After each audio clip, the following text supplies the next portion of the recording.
দেশের বাজারে মধু কিনতে গেলে সবার আগে যে নামটি মনে আসে সেটি হলো সুন্দরবনের মধু।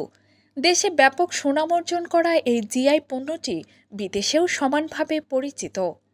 তাই দস্যু আতঙ্কের মধ্যেও মধু সংগ্রহে ব্যস্ত সময় পার করছেন সুন্দরবনের মৌয়ালরা। বিশ্ব ঐতিহ্য সুন্দরবনে চলছে মধু আহরণ মৌসুম। 1 এপ্রিল থেকে শুরু হওয়া এই মৌসুম চলবে আগামী 31 মে পর্যন্ত। এরই মধ্যে সুন্দরবনের খলিশা, গড়ান, কেওড়াসহ বিভিন্ন গাছে ফুটেছে নানা রঙের ফুল। এসব ফুল থেকে মধু সংগ্রহ করে মৌচাকে জমাতে ব্যস্ত মৌমাছিরা।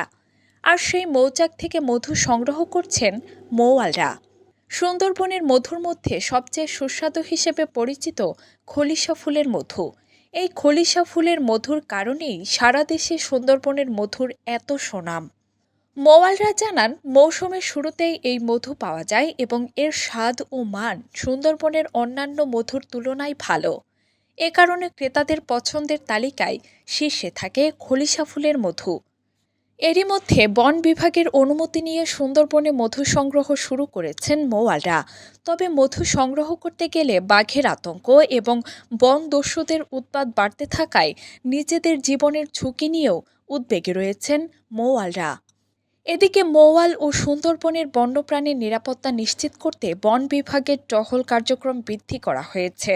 পাশাপাশি এবছর আগাম বৃষ্টিপাত হওয়ায় গত বছরের তুলনায় মধু আহরণ বাড়বে বলে জানিয়েছেন বন বিভাগের এক কর্মকর্তা।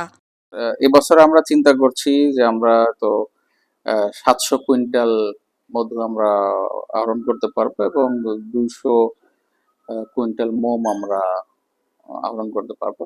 এটা আমরা টার্গেট ধরেছি, যদিও এইবার একটু চ্যালেঞ্জ আছে। আসলে সুন্দরবনে কিন্তু ডাকাত আছে, তো ডাকাতদের থেকে ভয় পাচ্ছে আমাদের মৌয়ালরা, আমরা যতদূর শুনেছি। তবে আমাদের থেকে যে ইনস্ট্রাকশন গুলো আছে যে মৌয়ালরা যেন অন্তত রাত্রিবেলা আমাদের ক্যাম্পগুলোতে থাকতে পারে, একটা নিরাপত্তার টা যেন তাদের জন্য একটু আমরা নিশ্চিত করতে পারি। আর হলো মৌয়ালদের কাছে আমাদের গত বছরের মতো এবারেও নিবেদন আছে যে ওনারা যদি জঙ্গলে যখন ঢুকে মৌচাক খুঁজছে তখন যদি কোনো হরিণ শিকারের ফাঁদ পায় তাহলে যেন আমাদেরকে জানায়, এবং আমরা সেক্ষেত্রেও কিন্তু আমরা গত বছরের মতো আমরা গত বছর ঘোষণা করেছিলাম যে পুরস্কৃত করব। এবারও কিন্তু আমরা মৌয়ালদেরকে আমরা বলছি যে যদি আমাদেরকে জানায় আমরা তাদেরকে পুরস্কৃত করব। এবছর পূর্ব সুন্দরবনে 700 কুইন্টাল মধু ও 200 কুইন্টাল মোম সংগ্রহের লক্ষ্যমাত্রা নির্ধারণ করা হয়েছে। কাজী মিম, আপন দেশ, ঢাকা।